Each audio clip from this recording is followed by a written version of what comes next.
Hi everyone, this is the second day of Rosh Hashanah, and I wanted to try to do a follow-up to my last video. In my last video I was talking about how God seems to be confirming the Jubilee year, and I still have some more scriptures that I didn't get a chance to go over.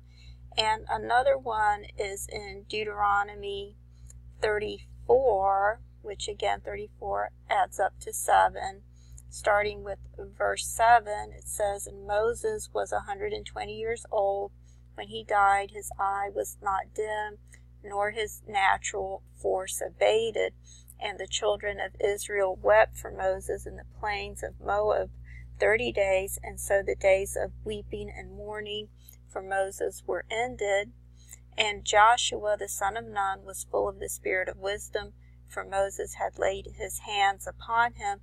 And the children of Israel hearkened unto him, and did as the Lord commanded Moses." And so this is the transferring of leadership from Moses just before he died when he was 120 years old, which again this would match up with the 120 Jubilees. You see this is coming up in verse 7. And then Moses died, and it says the days of weeping for Moses were over. That comes up in verse 8. And then the leadership is transferred to Joshua the son of Nun. Of course, Joshua is the name Yeshua in the Hebrew. There's no J in the Hebrew. It's pronounced Yeshua. And so this is when the leadership was transferred, and you see that coming up in verse 9. Okay, so again you have the 7, 8, and 9, just as you had in Leviticus 25. And I'll get to this part in a minute. I was just looking at that earlier, but getting back to verses 7, 8, and 9, you see that the counting of the Jubilees is mentioned here in verses 8 and 9. And then if you go a little bit further down, it says,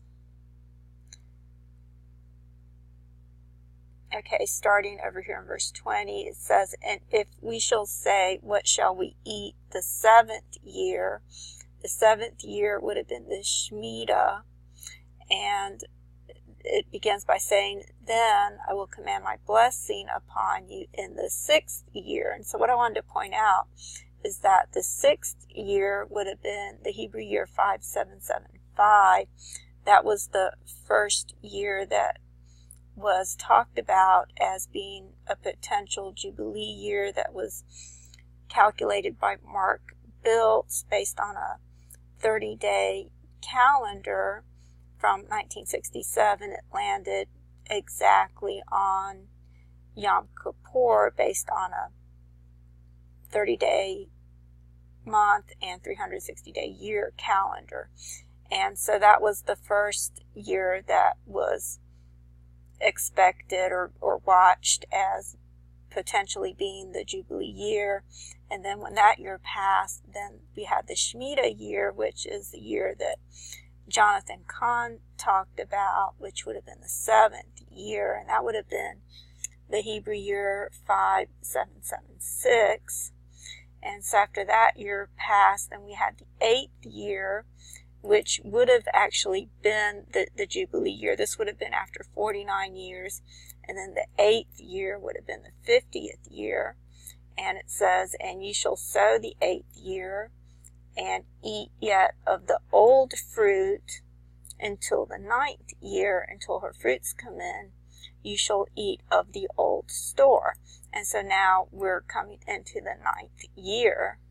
Okay, but the 8th year is the actual Jubilee year, and that would have been Hebrew year 5777, which, as I showed in my last video, we're still technically in the 5777th year.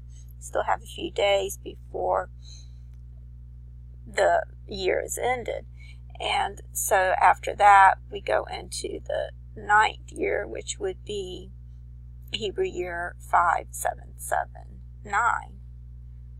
Okay, so the point is that God is saying that we're to eat of the old fruit until the 9th year, until all the fruits come in. And so that's why the Jubilee cannot be celebrated until the Jubilee year is over. Okay, another interesting thing that I noticed just as I was reading this is, again, you have Leviticus 25, which adds up to 7. So over here you have 20, and that makes 27 when you add the two together. In this verse you have 21. If you add the 7 to it, that makes 28. I've talked about how the numbers 27 represents the year 2017, and 28 represents the year 2018. And then over here where it talks about the 9th year, if you add the 22 and the 7, you have 29. So 29 would represent the year 2019, or the Hebrew year 5779, which correlates with 2019, even though we're not into the year 2019 yet. But I do want to mention this just as a possibility, because again, you have Joshua coming up here in verse 9. This is when he he takes over the leadership, and then Joshua is the one who led the Israelites over the Jordan, and it's been confirmed that that took place around the time of the Passover. There's been studies where people have talked about that before, that it would have been around the time of Passover when Joshua actually crossed, and the Israelites crossed the Jordan. And so I just wanted to mention that just as a possibility. Okay, I just wanted to confirm that it was around the time of Passover, and I found the scripture, and I had remembered seeing that it comes up in verse 19 before, and so I think that's very important, because Passover would be in the year 2019, and it says that it happened on the 10th day of the first month. The people went up from the Jordan and camped at Gilgal on the eastern border of Jericho. And there at Gilgal, Joshua set up 12 stones they had taken from the Jordan. And so you see the crossing taking place in Joshua chapter 4, verse 19, which could represent April 2019. Okay, so I just wanted to mention that as a possibility. I'm still looking for something happening around the True Feast of Trumpets, which I believe will be in about a month, or Yom Kippur, or sometime in Sukkot, which is actually what's talked about here in Deuteronomy 34. Okay, it starts out with Deuteronomy 31, and I've mentioned before how I believe this is a continuation from when the Messiah was cut off. If there was no gap in the prophecy, in Daniel's prophecy, it would have picked up from 31 AD, or it would have just continued from 31 AD, because that's the year that the Messiah was cut off. And so this matches up with the years 31 AD to 34 AD would be the second half of the 7 years, but of course there was a gap. And then, so the 120 years is first mentioned here in Deuteronomy 31, and then it's mentioned again in Deuteronomy 34. So it's like it goes full circle, but it's talking about the end of Moses' life, which was 120 years, which matches up with the 120 Jubilees. And this is where he said, I'm 120 years old this day, I can no more go out and come in. Also the Lord hath said unto me, thou shalt not go over this Jordan. And so this is when he transferred leadership to Joshua, and this is around the time of Sukkot. It's actually just after Sukkot. It's during the feast, I guess you would call it a feast of Simchat Torah, which I've talked about before, which is when the cycle of the Torah reading is over and a new cycle begins. And so it says over here, and Moses commanded them, saying, at the end of every 7 years, in the solemnity of the year of release, which would be the year of Jubilee. So it's at the end of every 7 years, in the year of release, or the year of Jubilee, in the Feast of Tabernacles. So it's talking about Sukkot here. when all Israel is come to appear before the Lord thy God in the place which he shall choose, thou shalt read this law before all Israel in their hearing. Gather the people together, men and women, children, and thy stranger that is within thy gates, that they may hear and that they may learn and fear the Lord your God, and observe to do all the words of this law.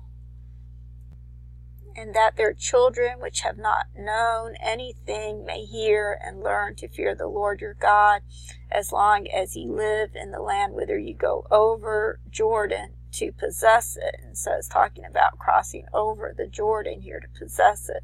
So I just wanted to mention that as a possibility, that things might continue up until Passover, but again, I'm leaning towards something happening during the fall feasts.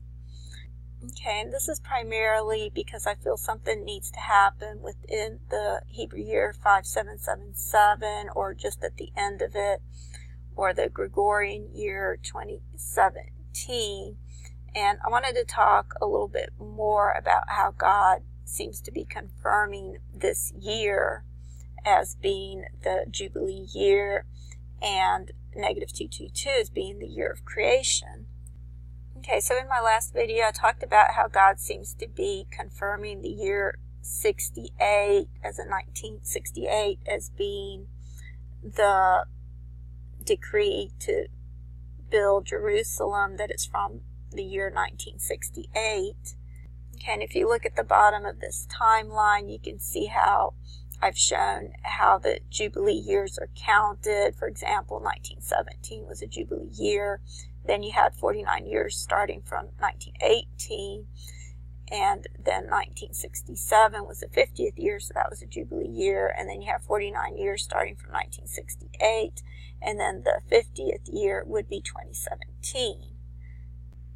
Okay, and this word, which is Strong's number 68 in the Hebrew, which is the word that refers to the precious stone or the head of the corner that's talked about in Zechariah 4:7, as I showed in my last video.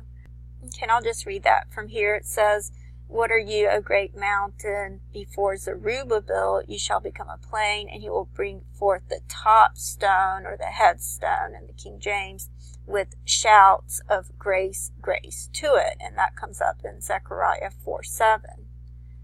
Okay, so Strong 68 refers to the headstone, but it also comes from a word that means to build. And if you look at the very first use of this word, you see that that comes up in Genesis 2:2. And this is where it says, "And the rib which the Lord God had taken from the man made he a woman, and brought her unto the man." And I've talked about before how the word made actually means to build a house, establish a family. And so this is the word banah, which is where the word Strong's 68 comes from. It comes from this word.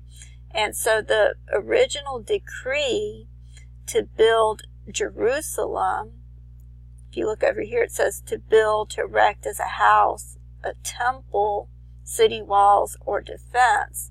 So the first decree to build, okay, I'll just show it to you again. It says, "Know therefore and understand that from the going forth of the commandment to restore and build Jerusalem and to Messiah the Prince shall be 7 weeks and 62 weeks.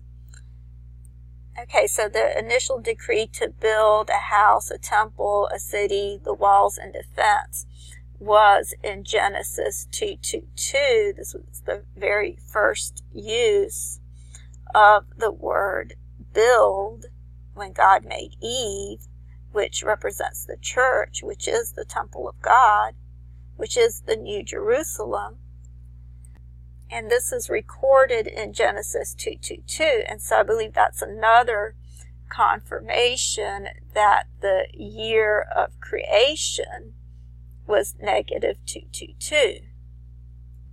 Okay, so what I want to talk about next is how God is confirming the years 27 AD as well as 17 AD and 2017 AD and 2027 AD, what they all have in common. But I'll have to do that in the next video.